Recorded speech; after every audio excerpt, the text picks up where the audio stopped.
music podcast every week. I love to hear what Kevin says. So, to help us celebrate 500 episodes and 10 years of the podcast, it's a delight to welcome back Geoff Downes. Hello, Geoff. Hi, Dick. How are you doing? Very well, thank you. So, I was just having a look, and the first time you came on the podcast was 7 years, 1 month and 15 days ago on episode number 141 in July 2014. Quite a lot has changed since then. Oh, God, yeah. An enormous amount has changed since then. Well, that's, I remember it well, 141. Yes. Yeah. No, it's great. It's great that you've been so diligent keeping the whole thing up and running, and it's a pleasure to talk to you again. Thank you. Yeah, absolutely. So, hi, Geoff, this is Mark, and I'm going to start with the first question, and it's going to be about the new album, obviously. So, the new album is fantastic. The songs that you wrote for the album are really brilliant. I've been a really big supporter of the, let's get a new Yes album coming out, so I was very pleased to hear it when it came out. So, I'm just curious, the ideas for the songs, were these all new ideas that you had, or were some of these written from years past that you kind of gotten, revamped? I'm not referring to the Ice Bridge, the whole thing. I'm just talking about the whole album in general. Yeah, I think that generally speaking, they were things that have been bubbling around over the last few years, and certainly traded files before recording. So there was quite a big build-up to when we started actually putting the album together. And so, yeah, I'd say probably the majority were over the last few years. Certainly, working was great because suddenly started to transform these rudimentary ideas into something much more significant. And of course, having Steve as a central point in the whole process, not just as a producer, but also putting these whole things together with Curtis Swartz, the engineer, the producer that he was working with.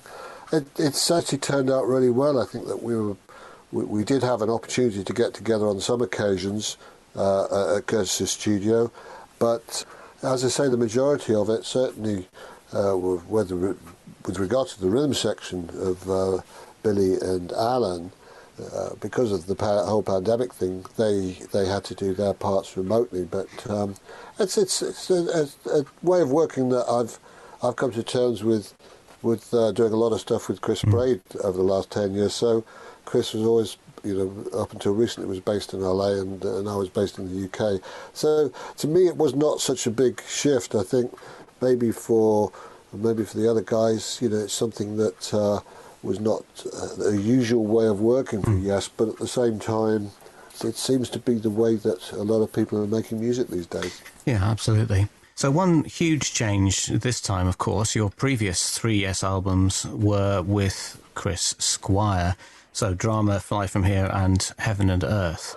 But now you've got Billy on board, and I think he does a fantastic job sort of channeling a bit of Chris Squire on The Quest. Did that make a big difference? But of course you know Billy so well anyway. Yeah, well, I've done many projects with Billy, so to some degree on Heaven and Earth. So I think that as much as you say channeling Chris, I think Billy's found his own place in the band now, and I think he's started to bring some of his own originality into, certainly on this album. So I think that it's a great thing. This lineup's been going for 6 years now, I think. So I suppose a showcase. This album is a showcase of everything we've been working up. Since sadly we lost Chris 6 years ago, but we've managed to get going again, and I think Chris would be very proud of what we've achieved in the interim. Yeah, absolutely. So there's some definite nods to some 70s and 80s style Yes music. Was that something that was discussed before you guys started writing? I think it's something that really happened naturally. I think that the nature of the songs are probably more acoustic driven, certainly from Steve's standpoint. There's a lot of acoustic guitars on there. I was drawn very much to going back, I suppose, in a way to some of the earlier Yes sounds, like acoustic piano and Hammond organ, electric piano, that sort of thing, were very much a staple of Yes from the very early, late 60s, early 70s. So for me, it was very much a case of, this is where I think this album should be heading for. And so yeah, I mean, it was a conscious effort, not necessarily more probably the way that it was just the material was leading us, I think. So, speaking of the material, the Quest isn't a concept album, and that's very clear. But a couple of themes did crop up a few times. One was technology, and the other was the fate of the planet. Do you think that was conscious, or is that just sort of in your consciousness at the moment? I think it's something that is very much on people's lips at the moment in terms of discussions and how people are feeling, and certainly I think it has influence not just with the climate issues, but also with the things that are changing in the world. And I think there is a reflection on the album, certainly of the lyrical content. And to be fair, John has been the driving force on the lyrical side of things. But I think that it's got a lot of those elements that have been addressed. And technology is a thing that we started out with. Trevor and myself were doing back with the Buggles, and I think when we joined Yes for the first time with drama, I think Yes had always been known for these ethereal pieces, even lyrically as well. And I think that when Trevor and I joined Yes, we brought in that technological aspect. We're talking about pylons and and all these kind of things that you'd never experienced in a Yes album, or certainly lyrical content before, from John Anderson's point of view. So I think that this amalgam of some of that stuff, certainly Fly From Here had a quite a sort of technological feel to it. So yeah, I mean, I think we've joined all those bits together with this album, and I think that the result is great. We've had a great response on it. Absolutely. So there are some fantastic keyboard sounds on this album, and me being a big gearhead kind of guy and gear nerd, I have to ask, of course, what were some of the keyboards that you used on this record? I'm sure people would love to know.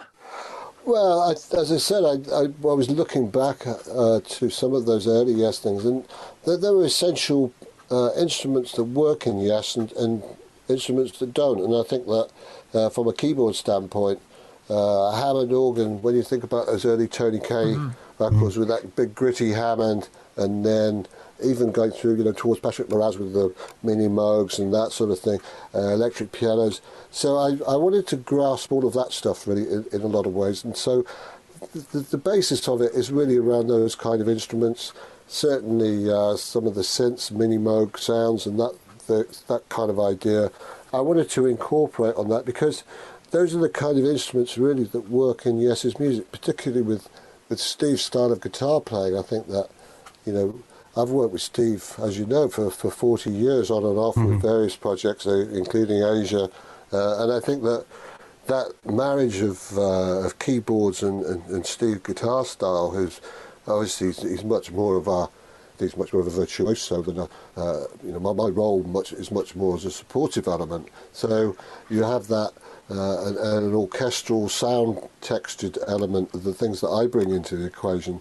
And Steve, I think it works really well with his style of guitar playing, and that's something that we've even if you go to the Asian projects and all that stuff, I think you'll hear that juxtaposition of those two elements work really well together. Yeah, absolutely. And speaking of keyboards, we interviewed Dave Kersner recently, and he was talking about working with you on some sounds. And you personally, though, as a musician, you've always been keen to keep up with the latest equipment and techniques, haven't you? Oh, absolutely. I think that they're into a lot of the analog stuff as well, and creating stuff, sampling stuff like that, to make it, with IK multimedia things. So that was, it's something that's always interested me, and I try and build up these textures. My style of keyboard playing is much more of an orchestral style, where, I build up layers of sounds. I tend to, it's not massive amount of soloing or anything like that. It's much more, as I say, this sort of textured style of playing. and that's what I do naturally. So I don't really, it's quite when I look at what I do in Yes, I'm playing, 4 or 5 other keyboard players, that you've got to try and channel the effort, and I work really hard to try and get those sounds to be as faithful as possible, whether it be relayer or close to the edge or whatever, But there are certain instruments that really are key to, and things like a Hammond organ, acoustic piano, as I mentioned, mini moog, in some of the polysynths. Those are the areas that I tend to look for when I'm working. Interesting. So one thing that I found interesting was that when it was announced that Steve Howe was going to be producer, it kind of took me for a bit of a surprise. I mean, I'm used to seeing more someone like you being in a producer credit from other people's records and stuff like that. And I haven't seen Steve credited as a producer, so it was a bit of a surprise. So what was it like working with Steve as a producer? Well, Steve was really he was the pillar in the middle. Everyone was bouncing off him, really, and I think that it's really wanted to do it, and I think that he was really the right man for the job, because certainly I think this album, say, I don't want to make a comparison to Heaven and Earth, for instance, but where we had the so-called big producer come in and and made the album that way with Roy Thomas Baker.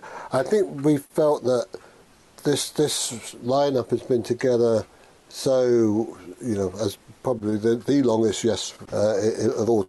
I think that we felt that Steve was probably the right man to pull it all together, and I think he's done a great job. Certainly, I've worked on the other side of the glass with Steve, where in the GTR album, where he's been the guy in the studio, and I've been the guy in the control room.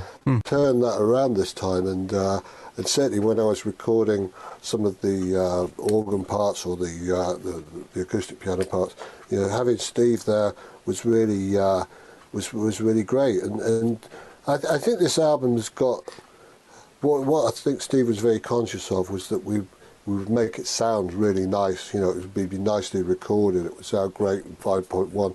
And of course, working with Curtis Schwartz, who Steve has known for a long time, that was a great combination of those two working together and putting together all the ideas that we were feeding into them. And I'm very pleased with the way it turned out. I think Steve did an amazing job. This is Tom Brislin over at tombrislin.com, and you are listening podcast. Well, I was intrigued to hear when it was released that there were orchestrations on some of the album, and songs like Dare to Know and Minus the Man, I think, are expanded brilliantly by the orchestration. So who was responsible for those, and do you think they helped the music? I think they did, because Steve was really... I think Steve had worked with the orchestra before on a previous project, and he was quite... I think because this album took on the elements of some big dynamic sections. I think everybody thought that would really enhance the recordings. So when he suggested we got the orchestra in, I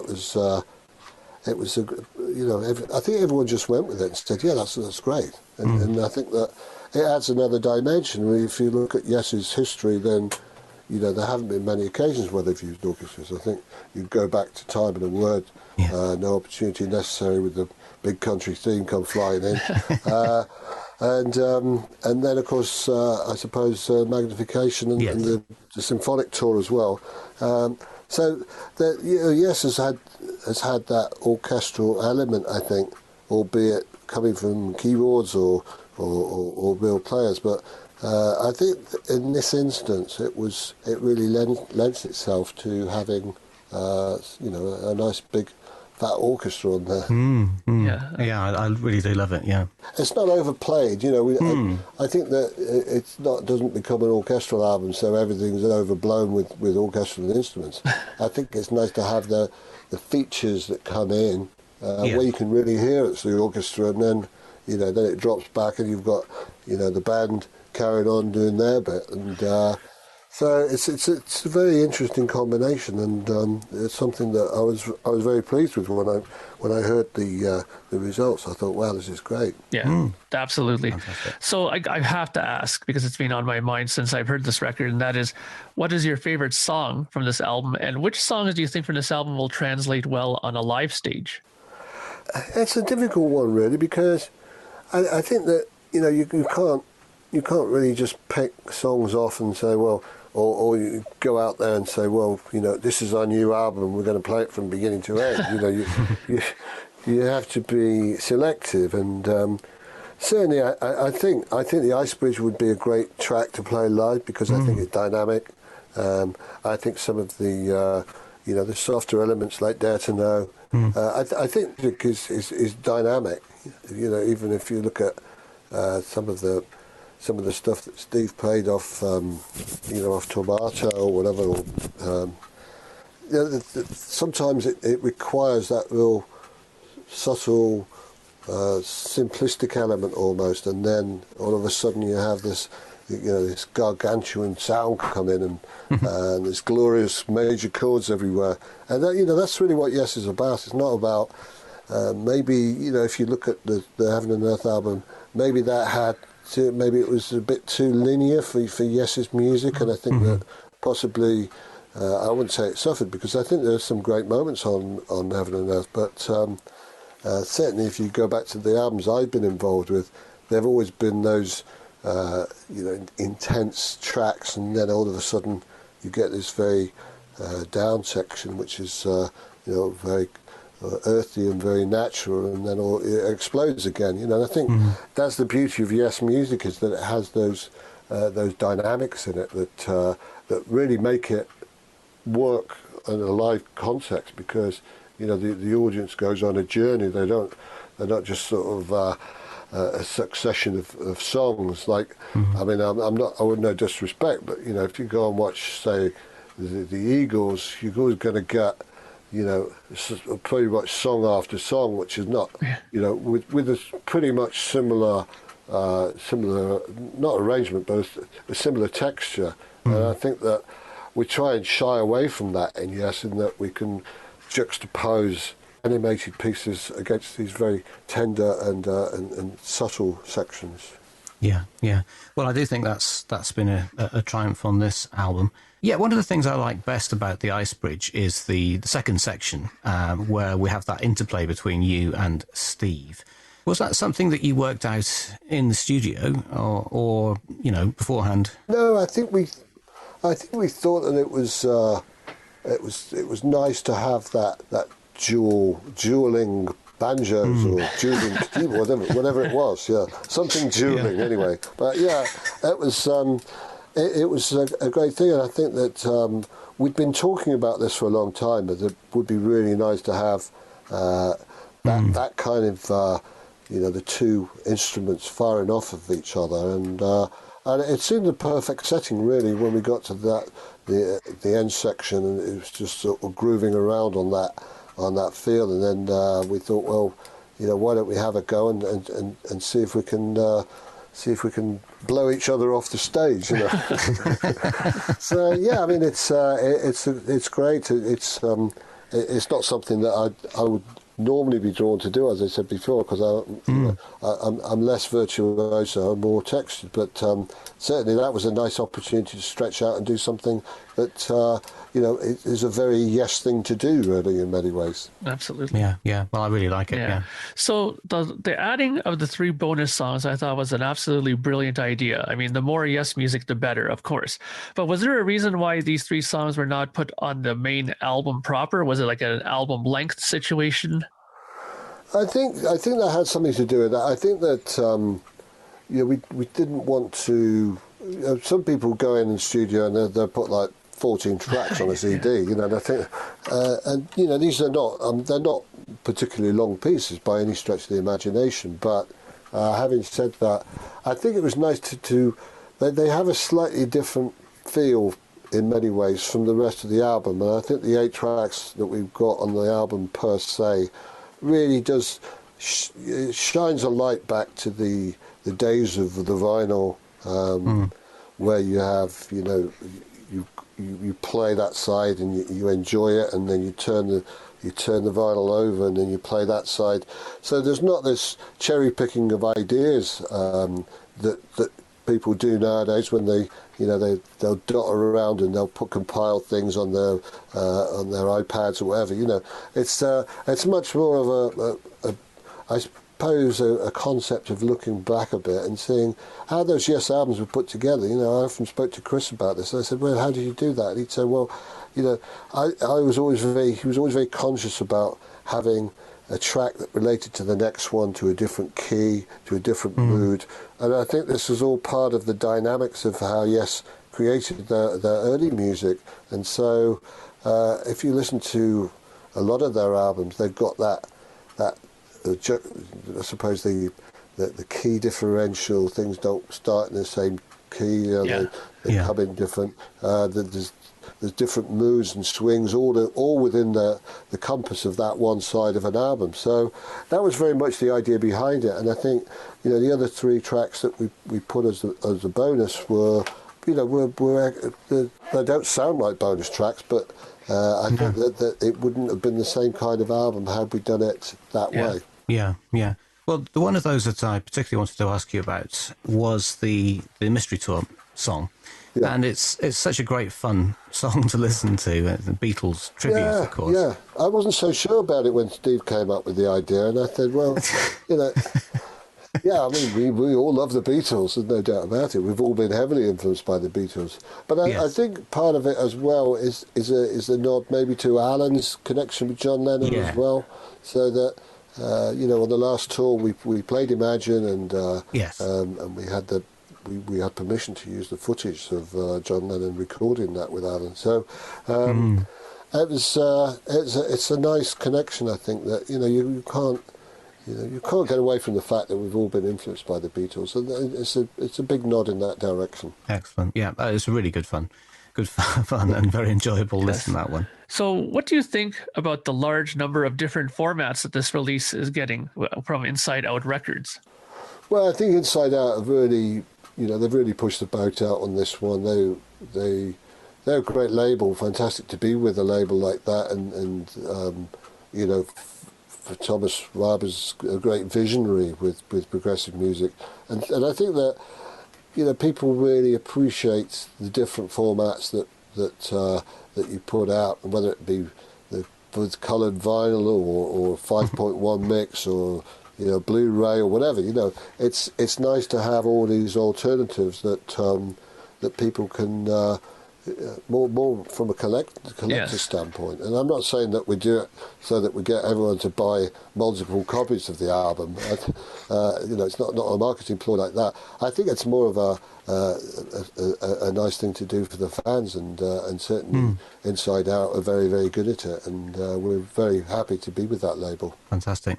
Okay, well, thank you very much indeed, Geoff, for coming and talking about the new album and helping us to celebrate 500 episodes of the podcast, and I'm sure that all our listeners will really enjoy the new record. So thank you once again. Okay, thanks very much. Nice to speak to you. Okay. Thanks, Geoff.